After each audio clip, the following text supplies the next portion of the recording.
Bem, pessoal, 8h30, então, pelo planejamento que eu fiz, esse é o capítulo 6 daquele livro. A gente fecha hoje, então, esse ciclo de estudos de assuntos em ética, com base nesse livro que eu propus. A nossa P2, então, em princípio, marcada para quinta-feira. Vou deixar isso registrado também no final da apresentação. A gente já teve uma galera que fez na quinta-feira passada, e o restante da turma provavelmente vai fazer agora. Não tenho ideia ainda se alguém está devendo P1 ou vai estar devendo P2, mas são coisas que eu vou começar a resolver depois que a gente tiver essa P2 resolvida. Tá? E como ainda está um pouco longe do término do semestre, provavelmente eu vou ter aí algumas atividades voluntárias. Quem quiser fazer, achar que pode fazer, melhorar a nota, esse tipo de coisa. A gente vai reduzir um pouco o ritmo, né? Porque a gente já vai ter cumprido muita coisa. E aí eu vou passar algumas atividades para a gente ir preenchendo o tempo para quem estiver interessado. Beleza? Vamos lá, então.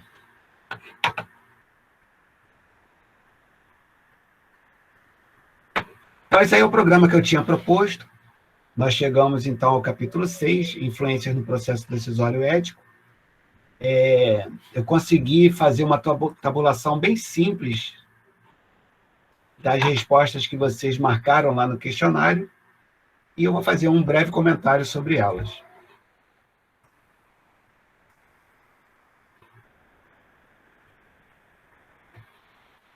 Então, esse capítulo fala sobre algumas características individuais e situacionais. Vamos ver algumas referências do livro. As características individuais têm recebido maior atenção da literatura empírica. Então, a galera que gosta de pesquisar em ética gosta muito de olhar para algumas características que têm a ver com o próprio indivíduo, né, que estão muito relacionadas a ele em si, e não ao meio externo. Algumas variáveis, experiência de vida e circunstâncias do nascimento. Isso aí vai formar as características individuais. São variáveis a serem consideradas para o processo decisório ético. Resultados do nascimento, como nacionalidade, gênero, idade. A gente vai ver aqui, gênero, tem nas perguntas que eu fiz, e idade. A gente vai ver que mudar um pouco algumas variáveis, as respostas mudam também, a concentração, a média, tudo isso daí muda um pouquinho. É claro que a nossa observação é bem pequena. Nós estamos agora com 164 respostas, considerando algumas turmas mais para trás, e a de vocês, se não me engano, não lembro, acho que são 30 e poucas pessoas que responderam, 36, eu acho. Então, é muito difícil ter variações e a gente verificar lá o que realmente está acontecendo. Atributos pessoais de socialização, personalidade, crenças, valores, educação, religião, emprego. Então, aqui estão algumas variáveis que a galera gosta de estudar quando está fazendo algumas pesquisas em ética. Tá? Porque quando você começa a variar alguns itens desse e começa a observar algumas respostas, alguns comportamentos, isso é bem interessante. Para quem gosta. Eu não tenho muita prática na pesquisa de ética, mas gostaria de ter. Por sua vez, características situacionais. Situações que ocorrem no ambiente de trabalho, por exemplo, né? Pode ser ambiente de estudo e por aí vai. Ou na cidade onde você mora, ou no país onde você mora, etc. Influências dos colegas e da alta administração. Característica da organização. Então, muitas coisas podem influenciar, né, em termos de comportamento ético. Prêmios, por exemplo. Eu lembro que tem uma atividade do Detran, se não me engano, de premiar, não sei nem se isso existe mais, premiar pessoas que passam um determinado tempo sem levar multa no seu prontuário. Né? Eu acho isso um pouco esquisito, né? Considerando que, isso é um ponto de vista meu, considerando que há uma indústria de multas e que, às vezes, a pessoa não dirige tanto.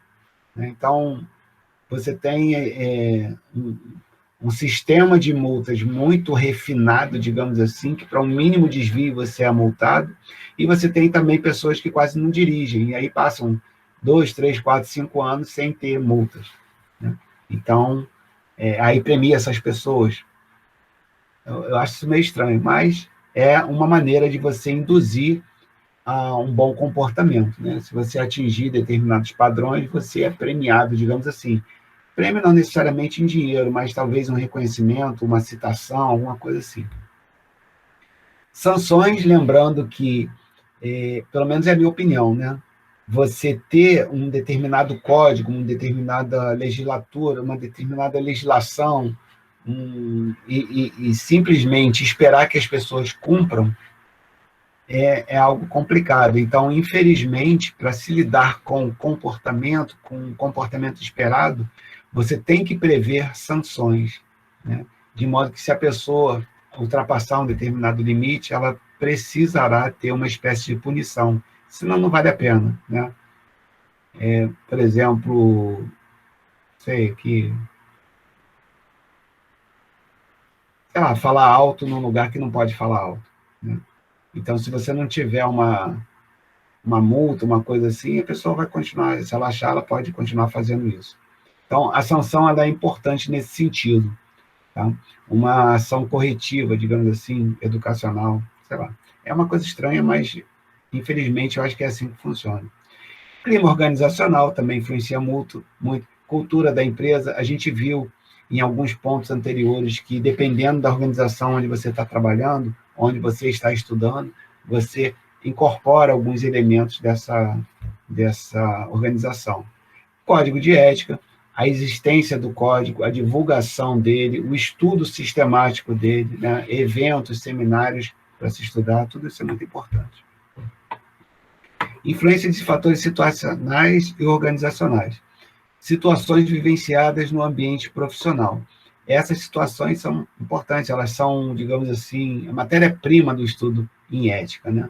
Então, você, por exemplo, se você for fazer uma consultoria em termos de ética profissional, você tem que imaginar situações onde uma determinada coisa poderá acontecer ou deixar de acontecer, para você ter uma espécie de avaliação de risco, né, em função dessas situações. E aí, dependendo, se a coisa for muito crítica, né, digamos, sei lá, uma situação, por exemplo, de roubo de uma determinada coisa, e você achar que aquilo é algo crítico para a sua organização, você tem que colocar ali um ponto de controle, de observação, etc. Pode ser uma câmera, por exemplo, ou uma pessoa trabalhando, vigiando ali. Então, essas situações elas são importantes nesse sentido. Fatores situacionais: influência de pares, influência da alta gerência, recompensas e sanções, código de conduta. Basicamente, uma revisão dessas questões que a gente tratou aqui ainda agora. Elas estão diluídas aqui. Influência de fatores situacionais e organizacionais, situações vivenciadas no ambiente profissional. É a mesma coisa, né? Fatores organizacionais. Tamanho da entidade vai influenciar, né? Às vezes, algo muito grande é difícil de você tomar conta por inteiro. Imagina, minha esposa trabalha na Vale, por exemplo, né? Você ter a figura da diretoria aqui no Rio de Janeiro, tendo responsabilidade direta das coisas que acontecem na empresa espalhada pelo Brasil e até no mundo inteiro. Foco, oportunidade. Às vezes é interessante a gente pensar na questão da oportunidade, né? Eu estava falando ainda agora sobre a pessoa que não dirige e ser premiada porque não teve multa. Mas uma grande questão que você tem que avaliar da pessoa ter alguns valores que impedem ela de cometer algum tipo de problema é efetivamente ter oportunidade, porque se ela não tem, ela não pode ser testada nesse nível, né? Então, uma pessoa que, até mesmo que ela seja imune a uma determinada variável, é meio difícil de falar que ela está fazendo aquilo por uma questão ética, por uma questão de valores, né? Então, é um pouco relativo isso aqui. Cultura e clima, código de ética, tipo de negócio. Essa questão do tipo de negócio, ela tem muito a ver com a nossa profissão, né? As profissões que lidam com valores, com dinheiro, com patrimônio, esse tipo de coisa, exigem bastante em termos de ética das pessoas que trabalham com isso. Então, essa disciplina de ética profissional, ela tem um brilho especial, digamos assim, para esse tipo de profissão, ou até mesmo profissões que lidam com a vida, por exemplo, né? Imagina como deve ser como deveria ser, talvez, uma aula sobre ética profissional numa faculdade de medicina. Então, o tipo de negócio e atividade que a empresa ou que a organização desenvolve. Influência dos pares. Então, de repente, você, até para se sentir integrado, né, da panelinha ou da patota, etc. Patota era uma palavra que eu usava mais na minha época, acho que não é muito frequente agora. Você tem muita influência dos pares, né? Então, sei lá, difícil de dar algum exemplo aqui, mas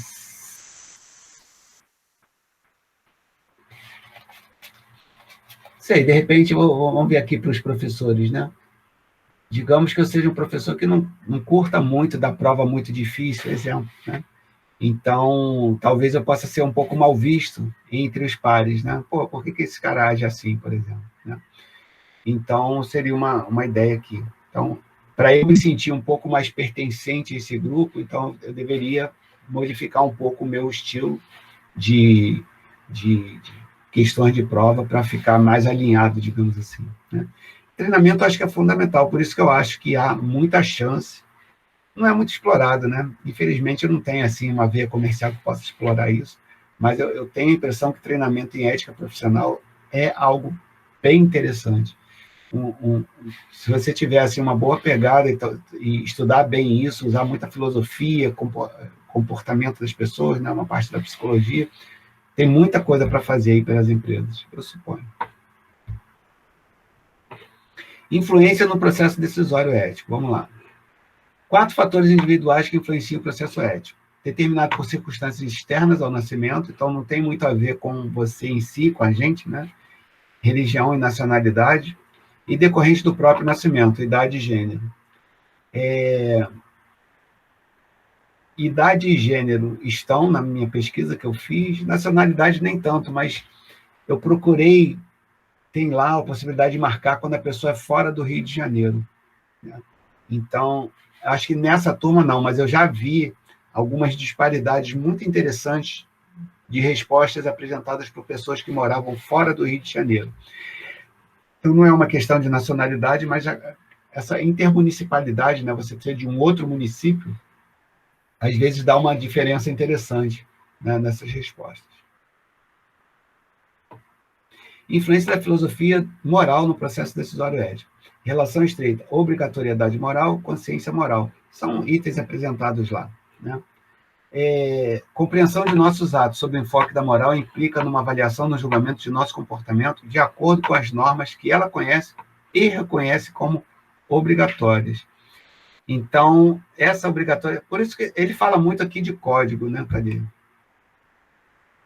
Código de ética, né? Você ter uma parte escrita para poder se referenciar. Então, essa obrigatoriedade certamente vai estar previsto. E, dependendo do nível de divulgação, né, do código ou do treinamento, etc., essas obrigatoriedades vão estar mais marcadas e aí, por consequência, pode influenciar nossos atos. Influência no processo decisório ético. Normas morais mudam com o tempo e espaço. Eu coloquei essas duas figuras porque eu sou uma pessoa que vivenciou mudanças na nossa sociedade que tem a ver com essas duas figuras aqui. Então, temporalmente, na minha época de jovem, por exemplo, em toda a sala de aula tinha uma placa de é proibido fumar. Era bem interessante. Tinha assim, em cima do quadro, é proibido fumar. Era algo assim muito pregado, né, dentro de sala de aula. Então, houve uma mudança de percepção das pessoas em relação a isso. De um tempo para cá, já não é mais necessário colocar uma placa para que as pessoas mantenham esse tipo de comportamento. Então, alguns estudiosos de ética, inclusive, eles observam essas questões através dos tempos com muita curiosidade, porque invariavelmente a passagem do tempo e a alteração do espaço onde você está fazendo a observação, você vai ver coisas acontecendo. Então, não é mais necessário você expressar a proibição de fumar. Isso já está muito implícito e você não precisa mais fazer isso. Então, em termos de comportamento, isso é uma variável interessante, né? Você não precisa mais se empenhar na propagação dessa regra. E cinto de segurança também. Eu não tenho muito observado como anda isso, mas quando eu comecei a dirigir, nos meus 18, 20 anos de idade, não era muito frequente ter o cinto de segurança, mesmo obrigatório, né? Então, tinha muita campanha sobre isso. Hoje em dia, nem tem muita campanha, mas assim, a percepção que eu tenho é que as pessoas estão usando. Então, são variáveis, são bem interessantes, né? A gente entender como que essa passagem do tempo e a alteração do espaço da observação, elas podem influenciar nas observações feitas. Então, as normas vão mudar. Eu dei aqui 2 exemplos de espécie de norma, né, que era em relação à sociedade. Então, também as relações vão mudar com o tempo. Dessa forma, são impressas as características na consciência moral e na obrigatoriedade moral. Então, a percepção que eu tenho, que ela, inclusive, está muito em linha com o que eu tenho visto em vídeos a respeito disso, é que essa questão da consciência moral, o cara, quando deu o exemplo lá do cigarro, ela já existe. Então, houve uma pregação, digamos assim, mais lá atrás no tempo, e essa pregação, de uma certa forma, surtiu esse efeito, que você não precisa mais pregar. A consciência, ela já vem com essa questão aí dentro da sociedade. São 2 exemplos que eu gosto de falar.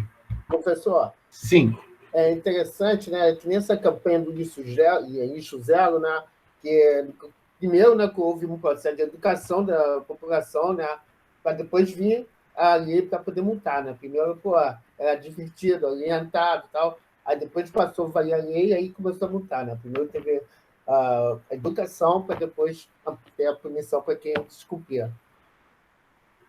Sim, sim. Eu só não entendi, foi a campanha lixo zero que você falou? Jogar guimba de papel no chão. Tá. Pois é, Marcelo, mas eu lembro, eu não sei se foi exatamente isso que você observou, porque era mais a observação dos guardas municipais quando eu andava no Rio era mais forte mais tempo atrás. Hoje em dia já não tem tanto. Ainda tem. Mas só nas ruas principais mesmo, assim, aparece um ou outro, o guarda municipal com o funcionário da Color. Tá. Pois é. Beleza, muito bom o exemplo. Valeu. Influência de gênero. Gênero é o fator mais pesquisado que qualquer outro nos estudos empíricos, porém sem resultados conclusivos. A galera quer saber se o comportamento ético é melhor no homem ou na mulher, digamos assim, né? Isso é muito... É uma dúvida muito recorrente dos pesquisadores. Então, essa variável não pode faltar nas pesquisas, né? As pessoas querem que você marque lá de que gênero você é e que depois você, em função disso, suas respostas vão ser agrupadas de determinadas maneiras. Existe uma percepção de que, eu nem sei se isso está escrito aí, de que com o tempo passando, a ascensão das mulheres do nível mais operacional para o nível mais estratégico, em função de uma característica para alguns pesquisadores de que as mulheres têm um comportamento ético melhor. Então, mulheres que são melhores do que os homens em termos éticos, indo para as gestões das empresas, vão fazer com que na linha operacional também haja um resultado melhor. Então, como está dito aqui, não há muitos resultados conclusivos, mas é um tipo de projeção que a gente pode fazer, né? Será que as empresas com mais comandos de mulheres vão ter uma representação ética vista pela sociedade de maneira melhor? Alguns acham que sim, outros acham que não. Uma outra pesquisa aqui, feita pelo Boyle, mulheres são mais éticas do que os homens, mas tem outros que já entendem que os resultados não são conclusivos, né? Mas tem gente que diz que sim, tem gente que diz que não.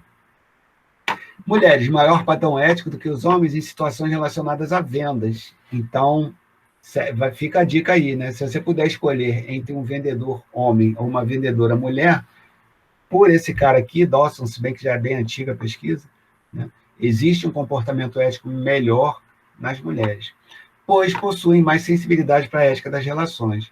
Então, essa questão da sensibilidade, então, ela é considerada como um motivador, digamos assim, né, para as mulheres terem esse comportamento. Então, essa variável ela é bem interessante. Tá? Eu tinha feito uma vez uma pesquisa bem simplesinha sobre notas.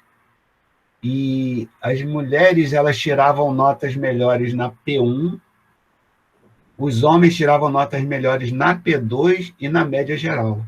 Tinha uma questão dessa. Então, o gênero é uma questão bem interessante para servir de variáveis. Influência da idade. Então, o gênero a gente viu, idade tem também aqui, ó, indicador-chave de atitudes éticas. Então, não só a idade em si, né, alguém de 20 com alguém de 50, por exemplo, como tempo dentro da empresa, né? Tempo decorrido dentro daquela determinada atividade. Alunos mais velhos apresentam inclinações mais éticas, executivos com idades mais avançadas apresentam padrões éticos mais altos do que os estudantes mais jovens. Então, algumas pesquisas nesse sentido. Indivíduos com idades mais avançadas exigem menor grau de tolerância com comportamentos considerados antiéticos do que os mais jovens. E aí eu posso dar o meu depoimento aqui também. Eu agora com 56, indo para 57. Realmente, a minha tolerância, às vezes, é muito pequena. Né? Às vezes, eu lembro de alguns casos aí que eu perdi a paciência, em algumas confusões que eu tive aí mundo afora, mas é um pouco por causa disso. A gente fica um pouco mais velho e fica um pouco menos resistente menos tolerante a algumas coisas. Então, vocês, na medida que vocês forem passando aí para os 30, 40, aí vocês me dizem depois. Teoria de Kohlberg sobre o desenvolvimento moral sugere maturação moral do indivíduo ao longo do seu ciclo de vida. Bom, é esperado que com idade mais avançada, se não me engano, até tem uma questão na prova que costuma questionar isso daí. Na medida em que você envelhece, né, supostamente, você vai atingindo um maior desenvolvimento moral. Isso não necessariamente é verdade, né, mas é o que se tem de expectativa. A idade traz aí esse tipo de desenvolvimento. Influência da formação acadêmica e de tempo de trabalho. Gerentes são mais éticos do que os estudantes. Então, eles cruzaram aqui informações sobre pessoas que já estão atuando, né, com pessoas que estão ainda por atuar na vida, no trabalho em si. Então, a experiência de trabalho para determinadas empresas, pesquisas, indicaram um posicionamento mais ético do que o pessoal que estava mais recente. Indivíduos nos últimos anos da carreira apresentam mais altos julgamentos éticos. Então, eu estava vendo algumas informações sobre o Canadá, por exemplo, acho que eu já falei aqui, eu tinha vontade de morar lá. Experiência aqui no Brasil é muito importante para isso. Então, se você tem assim, vários anos de experiência e eles puderem checar isso, é algo que vale muito para lá. Tá? Então, realmente tem esse tipo de correspondência, digamos assim, com essas variáveis. Comparando profissionais de contabilidade com outros superiores de negócio, antes de fazerem um curso sobre auditoria, não encontraram diferença no raciocínio moral entre eles. Então, Isso aqui foi uma pesquisa interessante, isso interessa muito para a gente, né, da área contábil. O curso era sobre auditoria, cadê? Então, antes de fazer o curso de auditoria, sendo ou não contador, a diferença de percepção era muito próxima, né? Agora, após o curso, o pessoal de contabilidade começou a apresentar uma resposta diferente, né? Acusada aqui, ó, valores mais altos que os demais. Então, num determinado procedimento de estudo como esse daqui, né, um curso de auditoria, a expectativa de que ter a base de contabilidade faz com que perfil ético, talvez, né, seja mais apurado depois do curso. É uma coisa interessante. É um tipo de variável realmente que eu acho que assim, nunca passou pela minha cabeça investigar, por exemplo. Tá? Mas tem aqui essa pesquisa, já um pouco antiga, que notou isso. Influência da função desempenhada. Observações entre gerentes, executivos e estudantes, ou seja, a pessoa que já está na ativa, né, e quem ainda vai estar. Algumas pesquisas evidenciaram uma tendência maior por parte dos executivos e gerentes a comportamentos éticos, enquanto em outras não foram encontrados resultados conclusivos. Então, já estar atuando, né, por isso que colocou aqui essa foto desse senhor aqui já mais velho, né? Isso dá diferença lá nas medições. Tá? Já em outras não foram encontrados resultados conclusivos. Isso não é tão raro assim, ter pesquisa com resultado não conclusivo, porque às vezes você precisa ter um nível de correlação, quando você está falando de estatística, né, mais próxima de 85%, 90%, para você realmente achar que aquilo dali é uma coisa que realmente acontece na vida real. Quando a correlação está mais fraca, tipo 60%, 70%, até mesmo mais baixa, 50%, aí você não tem como afirmar que aquelas variáveis têm correlação. É basicamente isso que ele está dizendo aí. Comparação entre gerentes que possuem conhecimento técnico daqueles que não possuem educação técnica específica, onde esses últimos, os que não têm educação técnica, apresentaram tendências menores a comportamentos éticos. Então, estudar para ser gerente, em princípio, te dá uma performance ética melhor do que você ser aquele gerentão que se torna gerente com o tempo. Né? Então, dados aí dessa pesquisa do Hans, pena que é antiga, lá de 85. Influência da função desempenhada. A propósito, esse Alves aqui, ele é o autor do livro, que o professor que coordenou, ele é conselheiro junto comigo lá no Conselho Regional de Contabilidade. E tem uns 2 períodos para trás, eu convidei ele, veio, né, para falar sobre o capítulo 5. Então, é interessante. Ele fez a pesquisa de doutorado dele na USP, com base nessas questões aí. Pesquisa sobre adesão ao código de ética, é isso que ele quis estudar. Até que ponto o profissional adere ao código de ética. Investigou a influência de fatores individuais, como gênero, idade, formação acadêmica, tempo como profissional, registrado em entidade de classe, como CRC, entre outros.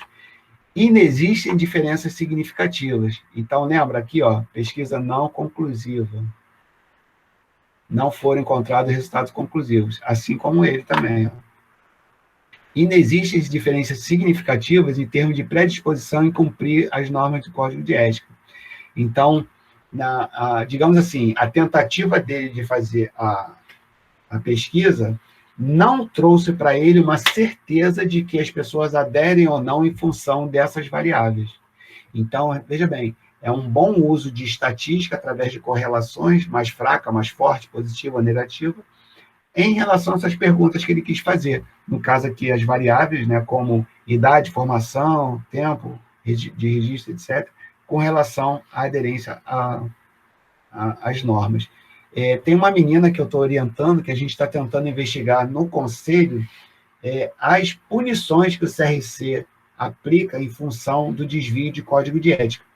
Quais são as variáveis das punições mais frequentes, digamos assim, né? Os valores das punições, porque elas são avaliadas em dinheiro, por exemplo, e se é homem, se é mulher, se é contador, se é técnico, se é do centro do Rio, se é do interior, né? para a gente tentar ver se tem um certo perfil de profissionais, como é que é esse perfil que mais tem desvios éticos. Vamos ver se vai dar certo. Bom, então, até aqui, esse seria um resumo aí bem superficial sobre o que o capítulo 6 fala. Para a galera que decidiu fazer a P1, P2 na sexta-feira, na quinta-feira passada, eu pedi para fazer um resumo para poder ter passado, pelo menos, por esse capítulo, porque uma das questões é sobre o capítulo 6. Tá? E aí eu deixei para a galera que ficou, que são vocês provavelmente, né, para esta semana, essa aula de hoje, para fazer a P2 na quinta-feira agora. Então, eu vou mandar, na parte da tarde, provavelmente, as 3 questões que eu mandei bem parecidas com a P2 do semestre da semana passada, para vocês devolverem ainda na quinta-feira, por favor. Tá? Então, capítulo 6 ficou para trás. Vamos ver um pouquinho sobre a estatística que eu preparei sobre aqueles dados que eu coletei. Infelizmente, não tem assim uma coisa muito profunda, que eu sou muito novo ainda em estatística. E eu venho seguindo esse padrão desde o início. Então, tem pouca coisa que eu mudei. Eu queria ver se eu refazia isso desde o início para poder ter umas observações um pouco melhores, mas ainda não consegui. Tem algumas coisas aqui que dá para ver. Vamos lá. Considerando todos os dados até a turma antes da de vocês, ou seja, do período anterior, eu tenho 164 respostas. Tá? Média de idade de 23 anos, ponto 6. A de vocês está no slide seguinte aqui, 23,9. Vocês são um pouco mais velhos do que as turmas atrás. Tá? Mais respostas para os homens. Então, a gente tem que entender que a resposta que veio, ela tem essa influência, a gente acabou de ver, né? Homens e mulheres têm comportamento ético diferente. Então, o fato da amostra ter 63% de homens contra 37% de mulheres acaba influenciando nas respostas. Tá? 66% ganha menos de R$2.000 por mês, 29% entre 2 e 6, e 5% ganha mais de 6 mil. Só lembrando que depois a gente vai ver aqui, essa galera que ganha mais de 6 mil, elas têm uma das 3 maiores marcas de desvio entre uma resposta e outra, eu vou explicar depois. Então, a variável grana de salário, ela influencia, na minha opinião, né? Com base no que eu estou vendo aqui, o tipo de resposta que a gente tem em termos de investigação sobre ética, que é o que eu fiz. Não quer dizer que as pessoas ajam de determinada maneira, mas responderam são as respostas, a gente pode avaliar esse desnível. Então, separado aqui por localidade, lembra, o lugar onde a pessoa mora, onde a pessoa vive, sim, pode influenciar. Tá? A maior parte é da Zona Norte, da galera antes da turma de vocês. Tá? Quando eu perguntei a idade dessas mulheres aqui ao lado, a grande maioria, 52%, respondeu. A grande maioria não, a maioria, né? Porque outra grande parte aqui, 42%, não teve como identificar. Eu não lembro qual dos 2 desenhos tinha no de vocês. Era um dos 2 aqui. Mas nos 2 a gente pode ver uma mulher mais jovem ou uma mulher mais velha, dependendo do tipo de enquadramento que a gente vai ter. A grande maioria deu a idade mais nova, né, de 20 anos. Então, a gente pode ver aqui no desenho da esquerda, essa menina aqui, ela tá aqui o olho dela olhando para a esquerda e para baixo, aqui a ponta do nariz dela, isso aqui foi o que a maioria viu, né? Aqui a ponta do queixo, o colarzinho aqui e tudo mais. Mas 6% da amostra viu a mulher mais velha. E aí você vê aqui o olho da mulher mais velha, né? O nariz com uma rugazinha aqui em cima, a boca dela olhando para baixo. E é interessante quando a gente vê ou a mulher mais nova ou a mulher mais velha, a gente vê o contrário, né? E aqui também é a mesma coisa. A gente tem aqui uma jovenzinha olhando para lá, né? Com um penachozinho aqui na cabeça, aqui o cabelo dela e tal, e a mulher mais velha, a gente vendo aqui a parte esquerda do rosto dela olhando para baixo, aqui o nariz dela, a boca e tudo, o queixo dela aqui para baixo, tudo mais. Então, como a grande maioria dos respondentes era jovem, a tendência é de que ocorra o que ocorreu. Ou seja, a primeira pessoa que você vê indica o quão velho você é. Então, como a amostra é majoritariamente de jovens, independentemente do desenho aqui, provavelmente vai ver a mulher mais jovem, né? Então, a sua escolha dentro do que você consegue ver dentro do desenho tem muito a ver com o que você é. Então, 84% estuda e trabalha, e a média de avaliação da própria ética ficou em 4,1. Então, pegando todos os números, né, em média, a galera se deu nota de 4,1 e deu uma avaliação para a ética alheia de 2,9. Então, eu gosto de medir essa diferença aqui em porcentagem. No grupo todo, antes de vocês, você tem uma queda aqui de 29% de percepção ética. Então, o outro tem 1/3 de ética a menos do que eu, mais ou menos. Tá? Por que isso aqui é interessante? É muito improvável que dê um resultado diferente disso, ou seja, que a visão ética dos outros seja superior à nossa. Então, já cabe aqui uma reflexão interessante que vai valer, eu acredito, para o nosso período.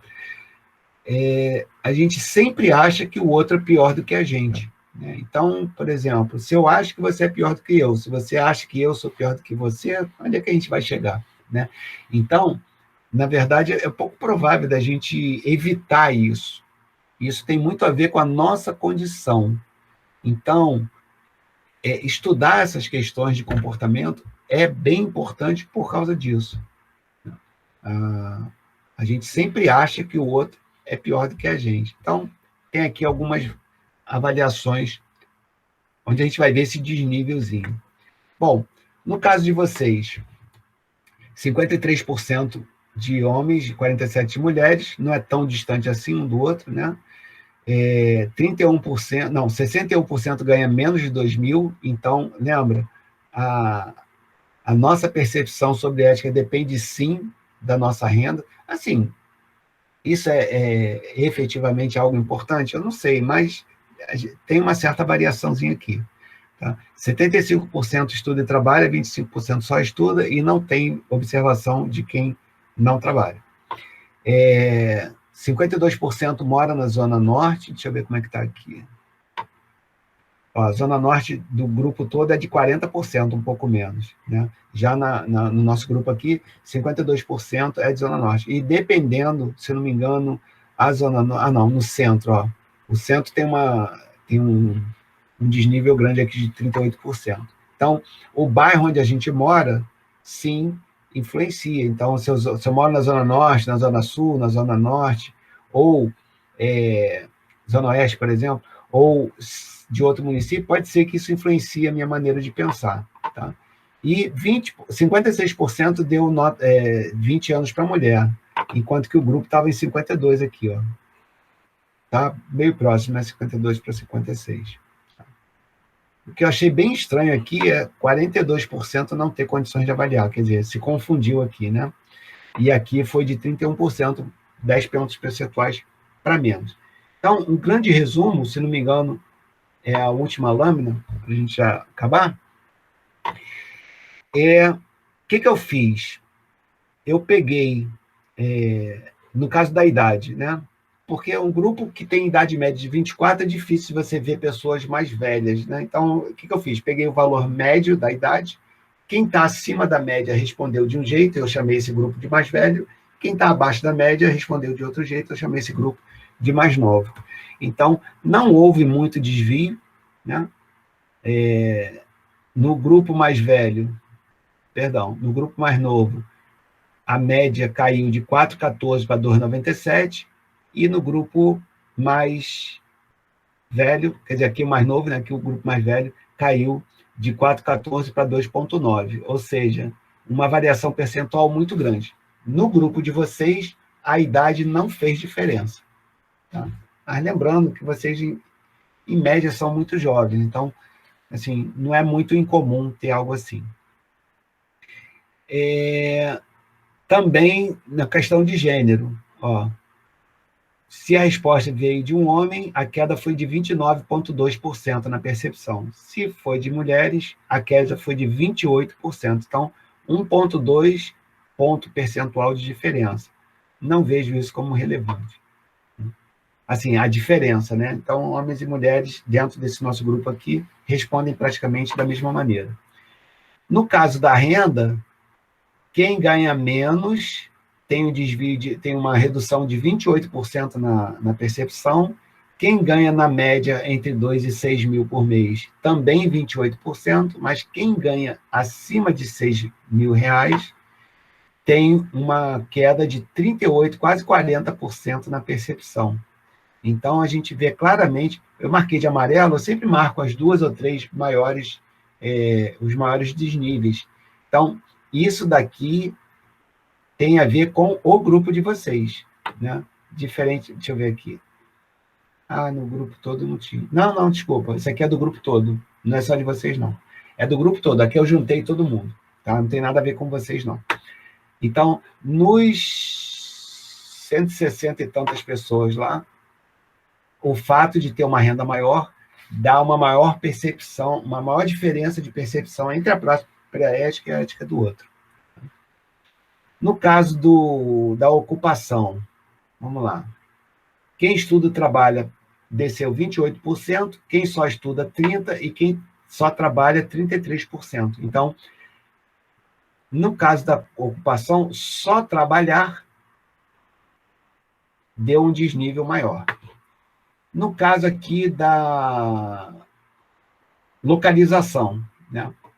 A galera que mora no centro, que marcou o centro, lembrando que é toda a amostra, tá? Já não é já a turma de vocês. Foi onde caiu 38%. Né? Os de outros municípios só caiu 20%, Zona Norte 26%, Zona Oeste 31% e Zona Sul 30%. Então, lembra que eu falei de outro município? Ó?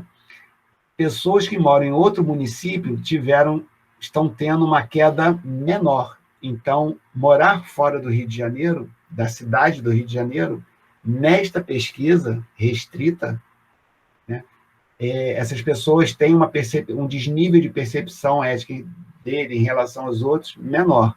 Isso talvez queira dizer alguma coisa. E idade da mulher.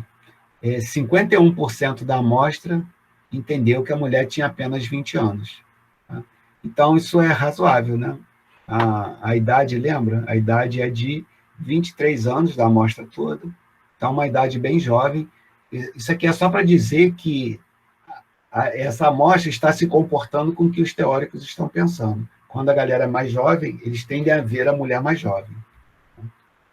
E aí fica aqui um ponto para a gente pensar, né? Talvez aí a última oportunidade para a gente ter um ponto durante a minha exposição para questionar quais seriam as variáveis que determinariam a nossa percepção quanto ao comportamento ético, próprio e alheio.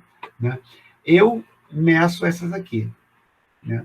Não tem base em nada, é só uma pesquisa boba que eu gosto de fazer, porque justamente nesse último capítulo, que ele fala das variáveis, é interessante eu mostrar um experimentozinho que eu fiz com a turma, para a gente ver que tem desnível. Então, não é à toa que os pesquisadores querem fazer essas análises e chegar à conclusão através dessas variáveis aí. Né? Mas aí, se você estivesse no meu lugar e conduzisse um estudo de ética, como eu estou fazendo, que variáveis você poderia pedir aqui? Né?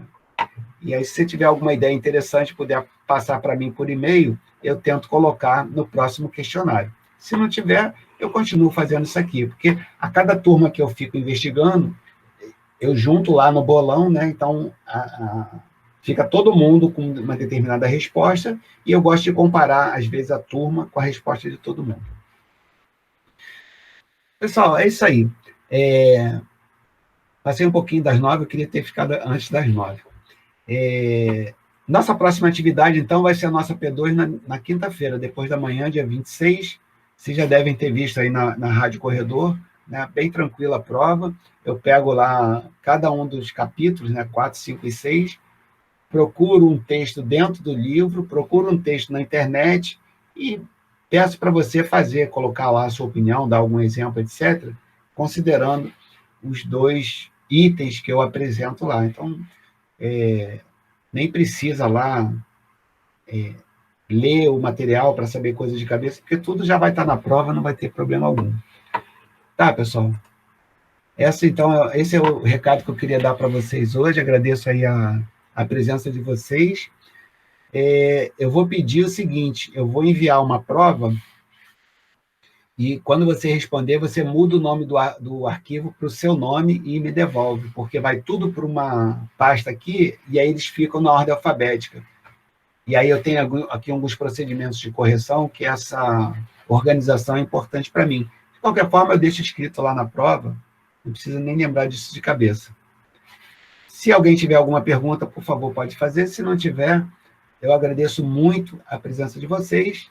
Até quinta-feira, nessa nossa avaliação. A partir da semana que vem, eu devo estar divulgando a nota que eu coloco aqui para avaliar vocês, e provavelmente com oportunidade vou chamar aí de oportunidade de aumentar grau, alguma coisa assim, tá bom? Então tá, pessoal. Boa noite. Até quinta-feira, se Deus quiser. Forte abraço para vocês. Um abraço.